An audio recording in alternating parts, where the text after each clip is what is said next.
There are those who say the richest man in England was the Earl of Crankcase. I use the past tense because one day in back of his ancestral home, Abominable Manor, the Earl decided to take a swim. I shall take a short dip and then have tea. Unfortunately, the Earl was absent-minded. Not only didn't he have any tea in the house, but he didn't have a pool.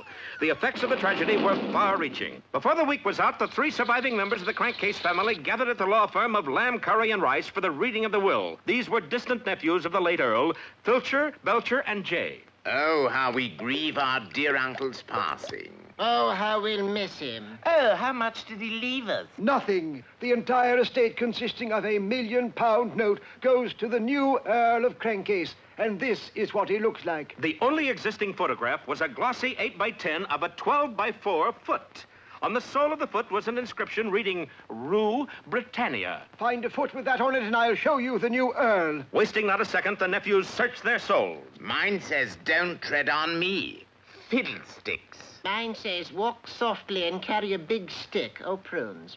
How do you spell Britannia? It was apparent that the heir apparent was none of them. By the end of the week, the law offices were overrun with barefoot boys with lots of cheek, all claiming to be the new Earl. It was just about then that a prominent London physician made a startling discovery.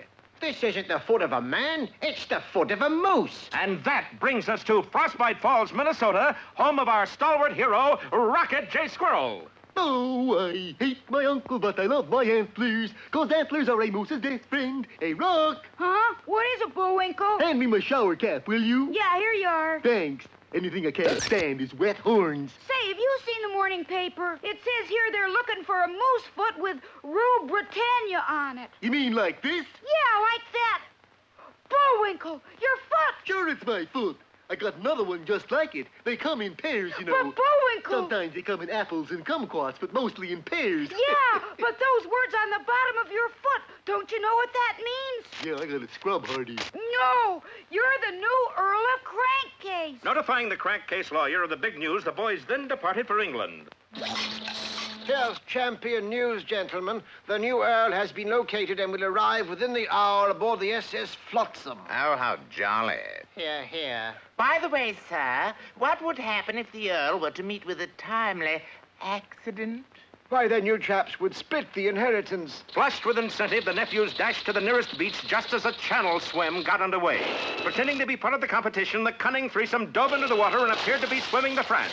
However, they had barely left shore when suddenly they veered at a 90-degree angle and set a more or less indirect course for the good ship Flotsam, which had just entered the harbor. Look out this porthole, Rock. They got the strangest looking purposes in these waters. Those aren't porpoises, Bullwinkle. What then, mermen? No, they're probably diving for pennies. Actually, they were diving for the bottom of the boat. Once there, they promptly drilled a gaping hole. Awful warm cabin we're in. Look how we're perspiring. Bullwinkle, this ship is sinking. Sure is. What would cause an odor like that? Sinking. Oh, Indeed it was. It looked like the boys were gooners. that's goners. Fortunately, though, the SS Flotsam settled easily into only 3 feet of water due to a handy sandbar. For a second there, I thought we were gooners. That's goners. Oh. Like all good luxury liners, this one, too, was equipped with an extra long gangplank, one that enabled the passengers to make it safely ashore. Now what, Rock? Now we head for the law office of Lamb, Curry, and Rice to claim the inheritance. As if we can get a cab. Luck was with them and against them, for although they succeeded in getting a cab, they also got 3 drivers. 3 drivers? That's funny. I don't know. Sounds like a pretty straight line to me. No, I mean, I think we've seen those fellas before. Yeah, probably in another episode. Are you sure we've got the new Earl? Who cares, so long as the meter's running? I know. Make him show the inscription on the bottom of his foot. Capital idea. See, other foot for inscription. Sure enough, on the other sole were the words, Rue Britannia. It's him, all right. Quick, smash the car into a brick wall and we'll be rid of him. But they were in a wall-less section of London, and so were forced to come up with another plan. Taking the first road out of town, they pulled to a stop 3 days later at the very brink of the White Cliffs of Dover. That's when Rocky and Bullwinkle became suspicious. Gee, you'd think we'd be at the lawyer's office by now. Relax. They're probably taking a shortcut. Maybe so, but we better find out. Say, fellas, Why are we stopping? We're going to have the car washed. Yes, you chaps sit right where you are. This'll only take a moment. The plan was obvious. Sneaking to the rear of the cab, the three scallywags prepared to push it over the edge with our boys still inside. But a small squirrel and a large moose were quite a load. I say, chaps, push. We are pushing. But although it was perched halfway over, the cab wouldn't budge. Oh, fiddle-de-dee. Let's just haul them out and toss them over. And so they jumped into one side of the cab just as Rocky and Bullwinkle came out the other. Let's give him a hand, Bullwinkle. The change in weight was all it took. That's the craziest car wash I ever seen. Well, we can't fool around any longer. Let's get to the lawyer's office. And eventually they did. There's no doubt of it. Your foot and the foot in this photo are one and the same. Congratulations. You are the new Earl. Good. Can I have the £1,000,000 note now? Not just yet. You see, according to the will, you must live in the ancestral home for 1 week. Ancestral home? Yes, Abominable Manor. Shucks, I've been living in an abominable manner all my life. Yes, but not with three desperate wet nephews to contend with. Will Bullwinkle survive? We'll find out in Moose Gets the Juice or Morning Becomes Electrocuted.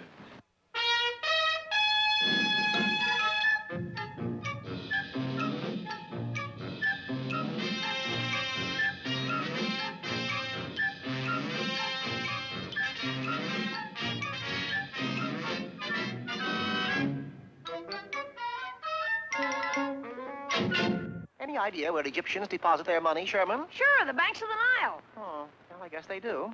At any rate, that's where we're going today. Where? To the banks of the Nile. To deposit money? No, to meet Egypt's most famous and beautiful queen, Cleopatra. I instructed Sherman to set the Wayback Controls for the year 42 BC. And the place, Cleopatra's royal palace. Unfortunately, when we arrived, we found the queen in the midst of having a shave. Hokey smokes! I didn't know she had a beard. She didn't. This was her evil brother, Prince Ptolemy. Oh, boy, now that I'm the ruler of Egypt, I'm really going to liven things up around here. Excuse us, your royal Ptolemy, sir, but where's Cleopatra? Floating down the Nile on a raft, and in about 2 seconds, the crocodiles should have her. You can be sure we hastened to the rescue. There she is, Mr. Peabody. And look, there are crocodiles all around her. Well, Nile crocodiles, as everyone knows, are frustrated actors. This gave us a plausible reason for putting on an impromptu performance of Uncle Tom's Cabin. I'll get you, little Eva. You won't get away from me. Oh, no, you won't, you nasty Uncle Tom. I shall cross yonder ice floes and escape from you. Well, the crocs, as I knew they would, pretended they were blocks of ice and gave a sterling performance. Sherman or little Eva dashed out across them with myself or Uncle Tom in warm pursuit. By the time we reached the far shore, we had not only picked up some new members for the Screen Actors Guild, but Cleopatra as well. Thank you, little doggy, for rescuing me. I am not a little doggy, Your Highness. I am Mr. Peabody. And I'm Sherman. How come you're not marching to the sea? That was General Sherman, madam. This one is only a second lieutenant. Suddenly the air was filled with the blare of trumpets. Looking over a small hill, we saw the valley below was filled with a huge army. Wow, whose army is that? Caesar's. Sid Caesar's? Julius Caesar's. Say, I'll bet he'd help Cleopatra get her throne back. He would if he became infatuated.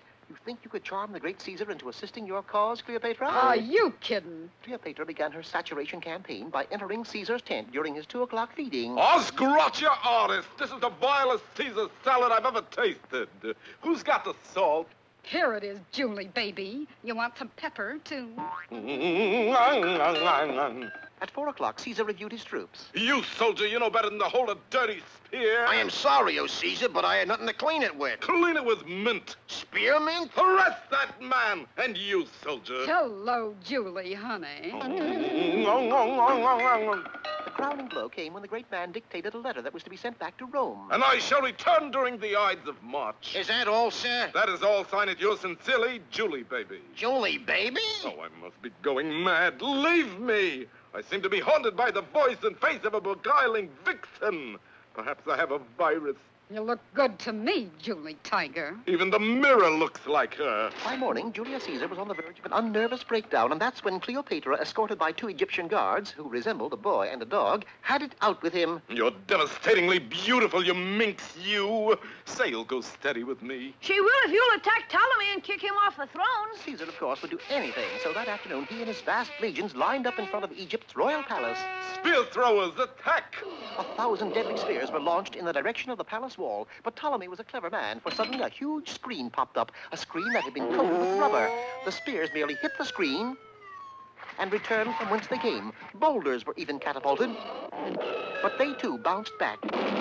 If this keeps up, we'll be victorious losers. Do something, Mr. Peabody. And I did. First of all, I covered myself with bandages. To the enemy, I would appear to be a dog mummy, which was sacred to the Egyptians in those days, as everyone knows. Then I left the Roman lines and ran as best I could to the palace wall. A mighty leap, and I was over. 1 hour later, I returned to Sherman, Caesar, and Cleopatra. You may renew the assault, Julius. Well, what good'll it do? I insisted he follow my orders. A barrage of boulders was again sent flying at the walls, and again the rubber screen popped up, only this time there was a gaping hole in it, courtesy of yours truly. The rocks roared through the aperture, and inside of 10 minutes the walls came a-tumbling down, and Ptolemy with them.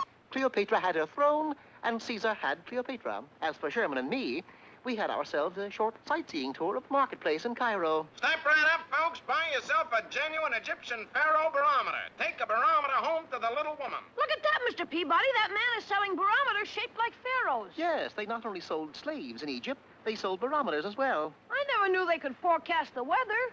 You never heard of Pharaoh and Warmer?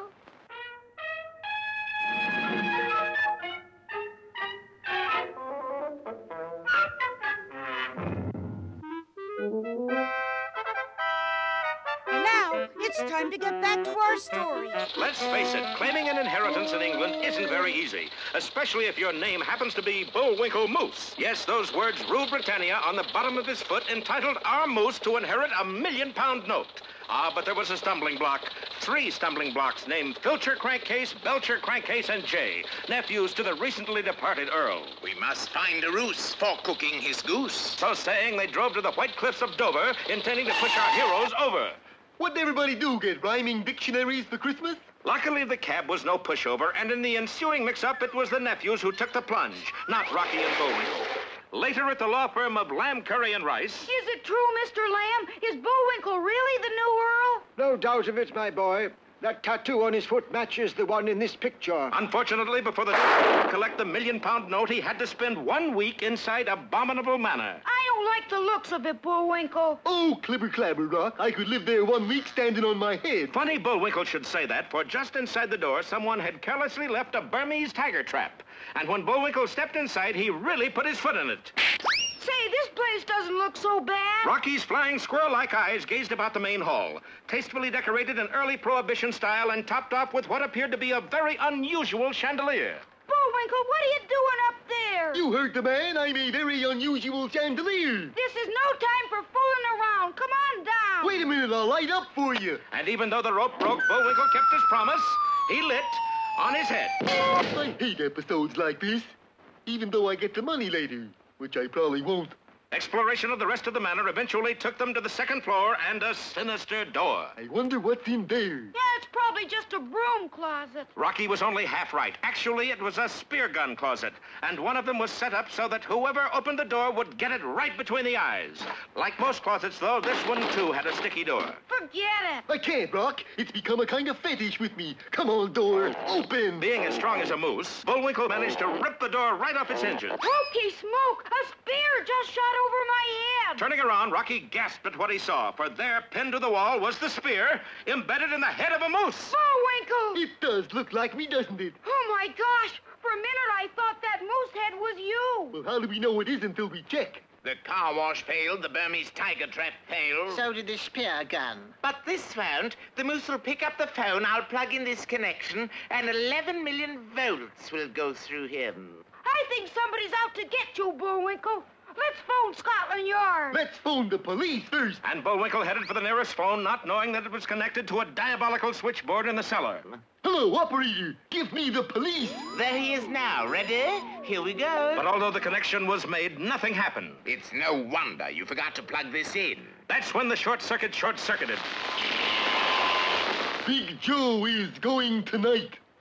Operator, never mind the police. Let me speak to the governor. Would you mind getting off the phone, please? What are you going to do, Felcher? We're through playing around. The only way to get rid of the moose is to call in a professional. You mean? The exterminator. Operator, get me the Black Hole of Calcutta, please. This is not a recording. You are talking to Executive Secretary to the Exterminator. Let me speak to your employer, will you? Boris, darling, you busy? Sure I'm busy. It's lunch hour. This is the way we slice the bread, slice the bread, slice the bread.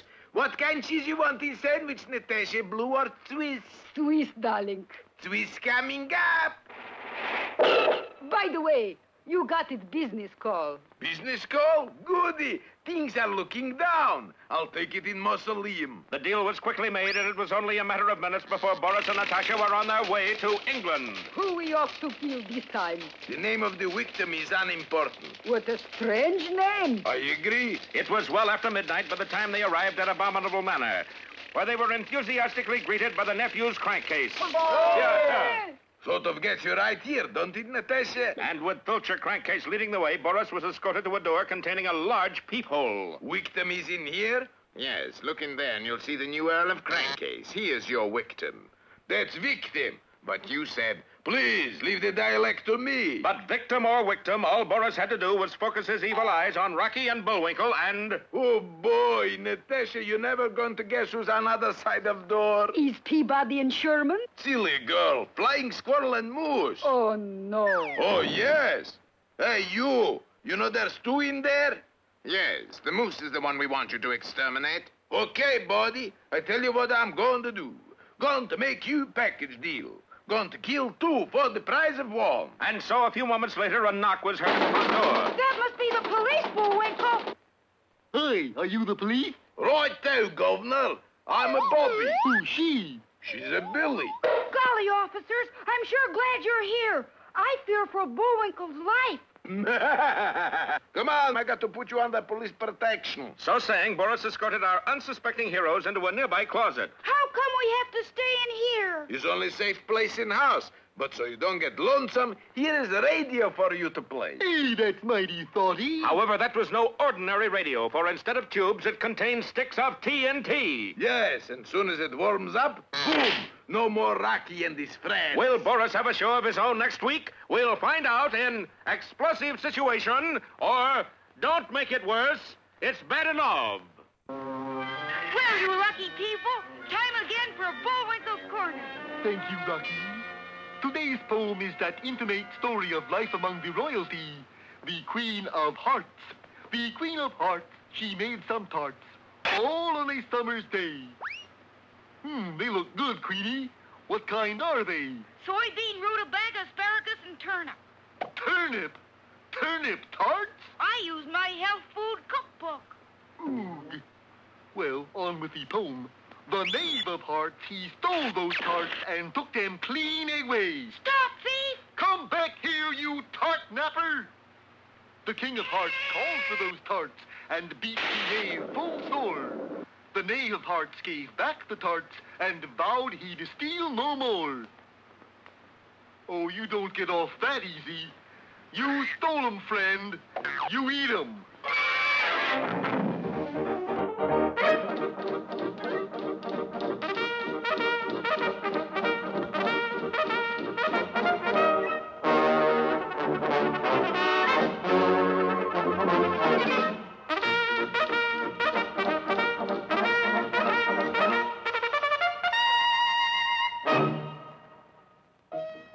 Canada, where men were men, unless they were horses. And it was here in this secluded valley that Canada's most valiant steeds roamed wild and unfettered. It was from this vast herd the Canadian Mounted Police selected their mounts. Well, Do-Right, I see you got yours. Yes, Inspector, he's a beauty. Palomino, I think. Tell me, what is that hanging down from underneath? An extra saddle, Inspector.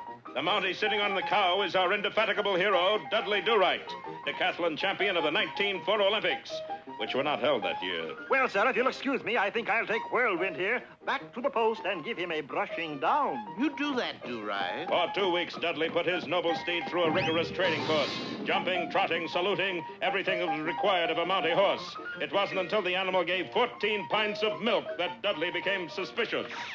Inspector? What is it, Do-Right? I think my horse is sick. Luckily for all concerned, one of the Mounties was an ex-veterinarian. It was he who labeled the horse a cow. Do-Right, we are in trouble. Colonel Crimcrammer is due here tomorrow. As usual, he wants his Mounties to be mounted. Don't you worry, sir. I'll be on a horse. Colonel Ogden Crimcrammer was at that very moment aboard the Saskatchewan Express. On a vacation, Colonel? No, going up to inspect the Mountie post. Got a few changes to make. This is where our plot sickens, for directly in back of the colonel sat that black-hearted rascal Snidely Whiplash. Egad, this situation is positively rampant with evil ramifications.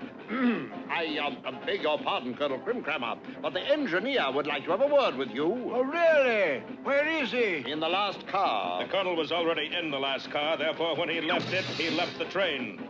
Whiplash, posing as Colonel Crimcrammer, appeared at the post the following morning. Good to see you again, Fenwick. You've changed, Colonel. Last year you were 6'3". Whiplash was about to come up with a reason why he had shrunk when his beady eyes ran down the line of men and focused on Dudley. I must be seeing things. There's a Mountie sitting on a rocking horse. Do right. It was the only horse I could find, Inspector. Steady, boy. You'll have to excuse him, Colonel. He's just getting over a case of hoof and mouth. Get off the rocker, Do-Right. Do-Right is the only man here who anticipated my new regulation. What new regulation is that? This one. And Whiplash hastily scribbled an order stating that henceforth all Mounties would ride rocking horses. Naturally, when the criminal element heard of this, they ran wild. Inside of a week, Canada was in the grip of an unprecedented crime wave. Do-Right, the Canadian National Bank has just been robbed. Go get him. But it was a little difficult to go get him when your horse merely rocked back and forth. Hours passed, and the situation grew more tense. Any sign of the bank robbers, Do-Right? Not yet, Inspector, but I'm on their trail. At that rate, the only way a criminal would be caught was if he happened to come to the post, which is exactly what happened.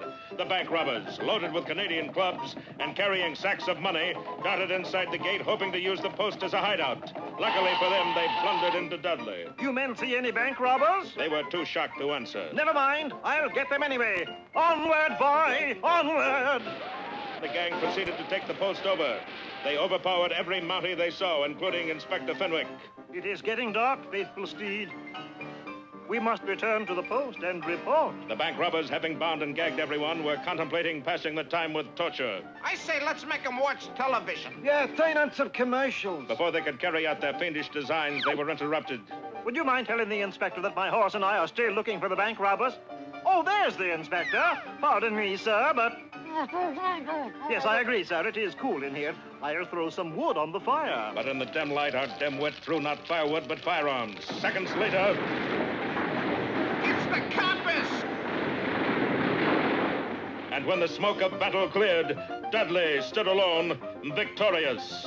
It's a lot warmer in here now. The gang was carted off to prison. As for the Mounties, they had no time to relax, for the real Colonel Crimcrammer arrived and proceeded with his inspection. Well, Colonel, as you can see, every one of my men is groomed to Mountie specification. Yes, but there are some changes I'd like to make. Oh? What did you have in mind? Well, to start with...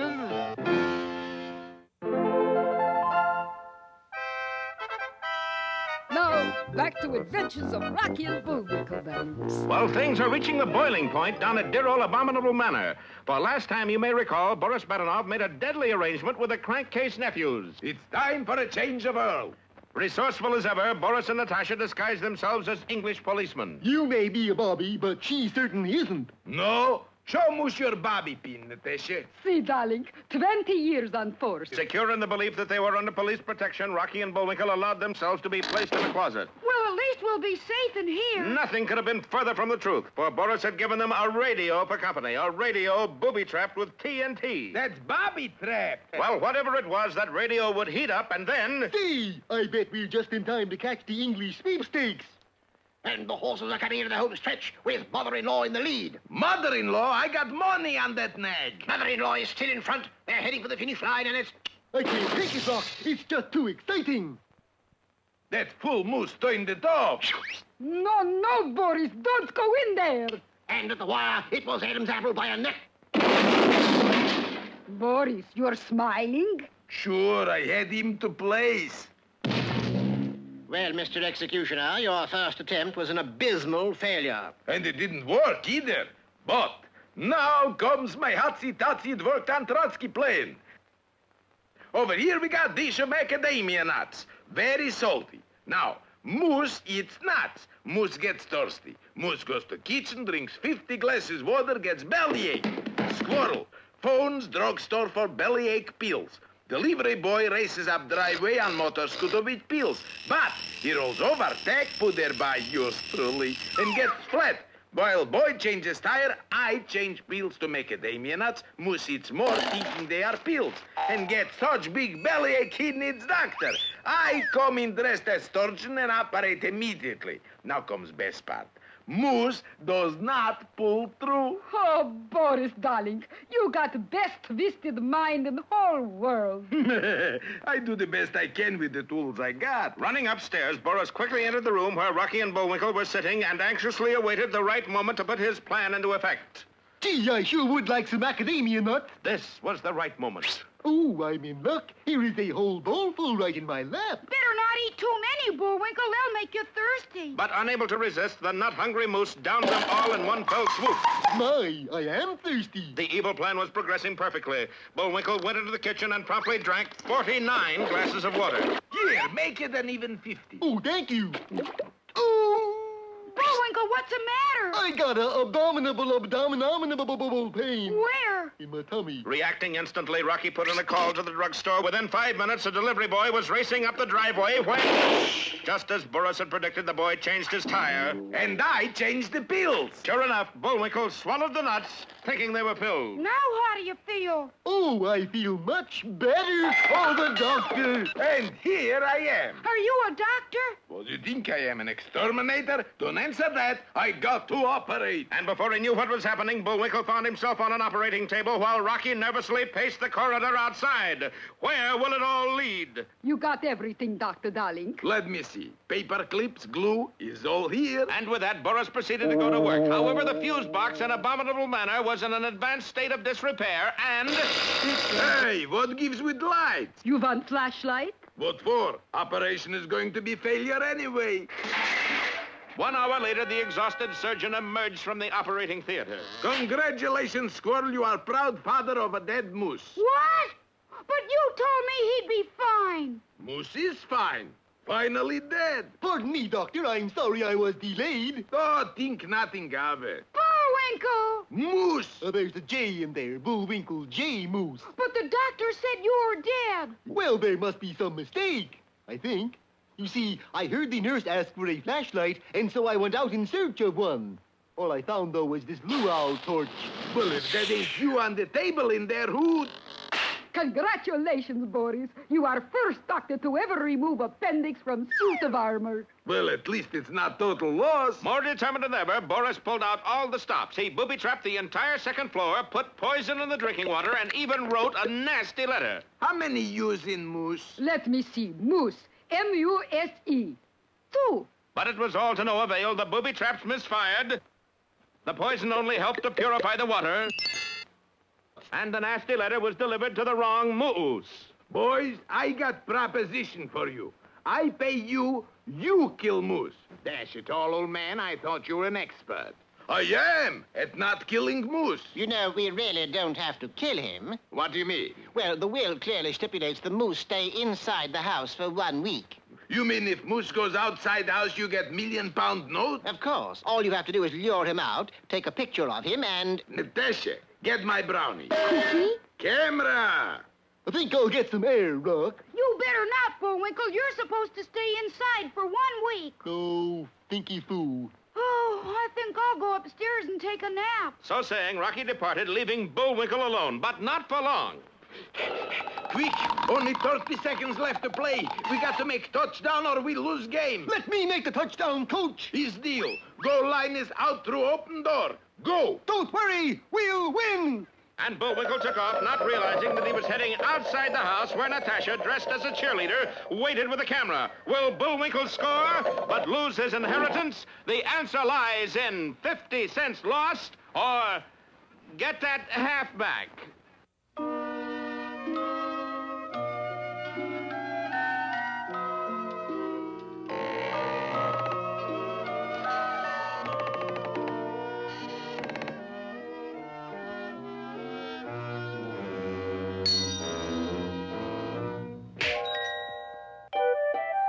The Yangtze River River, which flows through northern China, not only provided the inspiration for the song Yangtze with the Laughing Face, but gives us the setting for our story.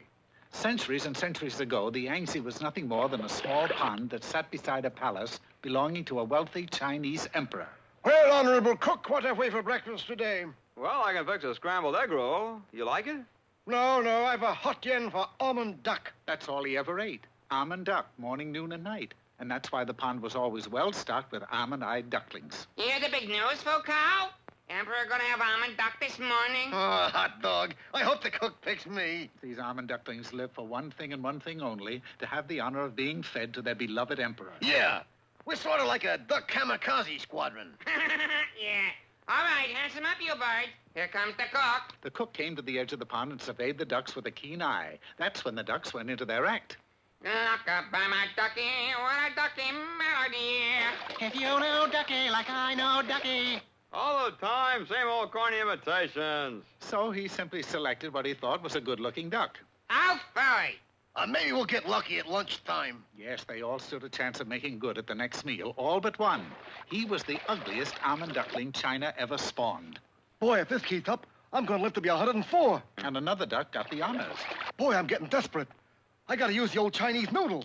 Dinner time rolled around. The cook reappeared, and this time, the ugly almond duckling floated into view wearing a banner proclaiming that he was Miss America of 1922. Say, if that duck is good enough to win Miss America title, he's good enough to be served to Emperor. Well, it seemed as though the ruse would work. The ugly one was placed on a tray and set on the Emperor's table. But wouldn't you know, that day the Emperor was entertaining a guest. Something is rotten here besides the Liederkranz. Guest of Emperor also wearing banner saying she is Miss America of 1922. Now, you won't believe this, baby, but it was a tie that year. That night, shortly before midnight, the ducks held a council. The ugly duck is giving the pond a very bad reputation. If this keeps up, the Emperor might develop a taste for chickens. So he took up a collection and paddled over to the object of their discourse. Here's a sack containing 3,000 yen. Roughly how much is that in American moolah? Well, roughly speaking, I would say like $1.50. Oh, boy. What do I do with all this loot? Why don't you get talented so the cook will take you out of the pond? Dawn found our hero flying into the nearby city of Peiping, where he enrolled at the Rock and Egg Roll Conservatory of Music. Sure, I can teach you how to play music, but you're going to be the ugliest duck ever to graduate from here. He studied night and day, and a few other Cole songs, too, in the hopes that musical talents would counterbalance his ugliness. Finally, after 1 year of diligent practice on every instrument known to man, he headed back to the pond. Handsome up, you guys. Here comes the cook to get the Emperor's breakfast. The cook was amazed, for instead of the usual varied array of imitations, the ducks merely lined up and gave the floor to... Holy mackerel. Never had he witnessed such musical virtuosity. And at the conclusion, not only the ducks, but the birds and the fishes broke into a rousing ovation. The cook had no alternative but to pluck the exhausted duck from the water. Now I get the orange sauce treatment, huh? Oh, no. I'm going to mail you to Phil Spitalny. He can use a duck like you. Failure again. In a sense, that is. The duck put in 2 years playing for Mr. Spitalny and then decided to form his own band. He did very well and even received an offer to play the palace. But the only palace that he really wanted to make good in was the Emperor's back home. Hello, MCA. Cancel my road tour. Notify the trades. I'm giving up showbiz. Back to the pond he flew, and what he viewed upon arrival startled him. Oh, for the cry-eye. The pond is still stocked with ducks who are prettier than me. Oh, I'm going to remain from here to eternity.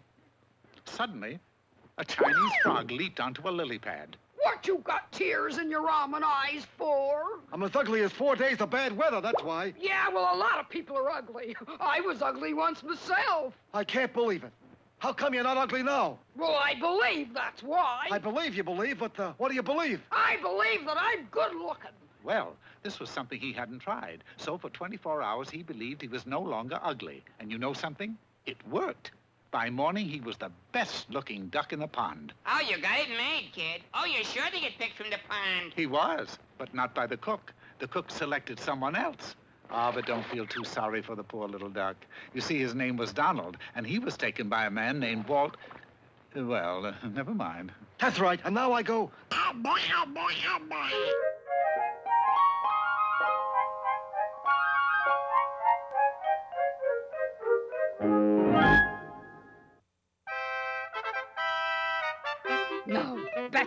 moose and squirrel.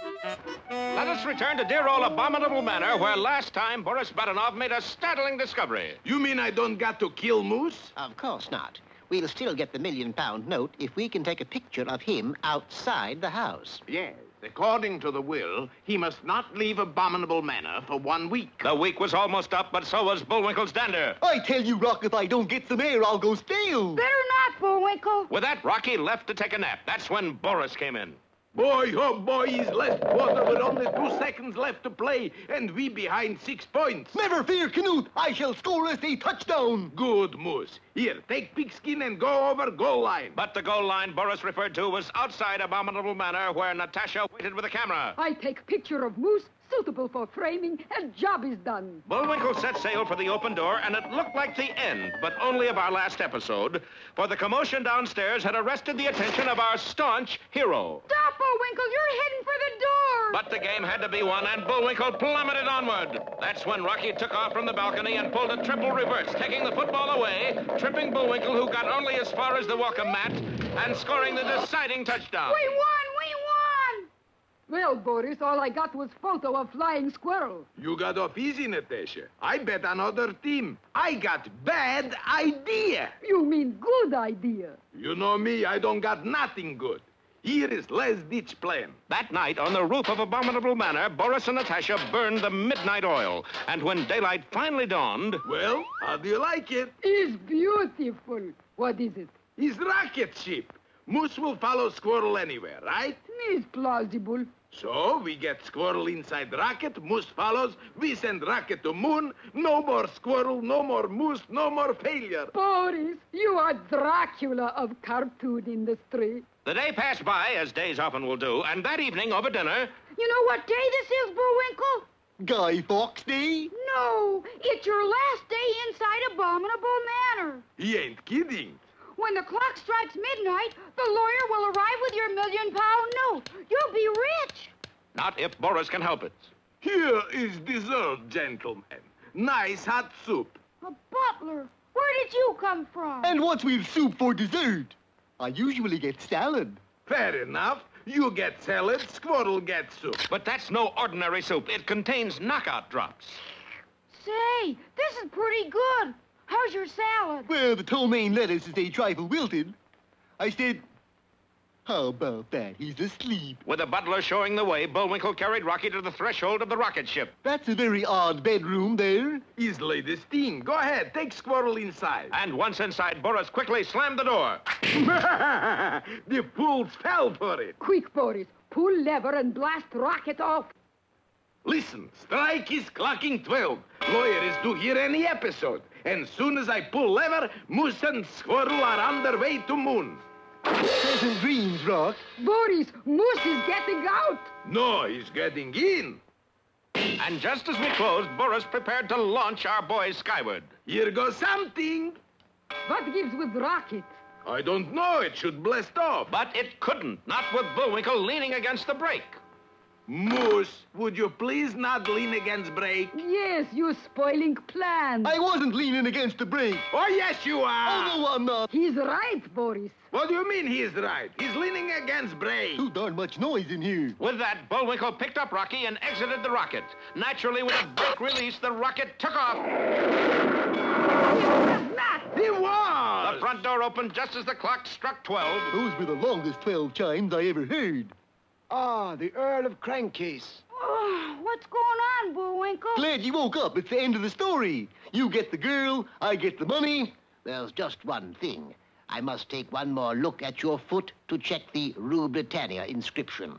Then I get the £1,000,000 note, right? Precisely. You can imagine everyone surprised to see that the inscription was no longer there. Bullwinkle, it's gone. Well, sure it's gone. It never lasts more than a week. And Bullwinkle told them how, after he took a shower, he stepped onto his bath mat made by the Rue Britannia Bath Mat Company, Peoria, Illinois. You mean the printing came off on your foot? Yeah, cheap mats.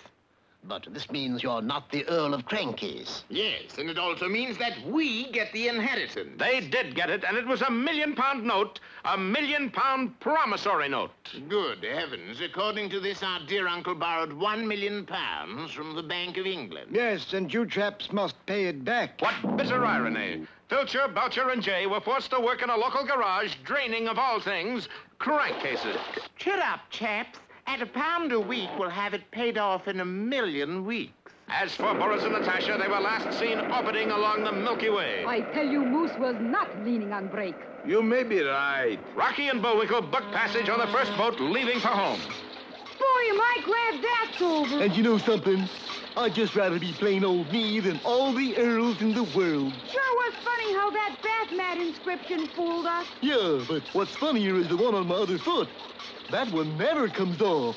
See? Oh, no! Be with us next time for further adventures of Rocky the Flying Squirrel.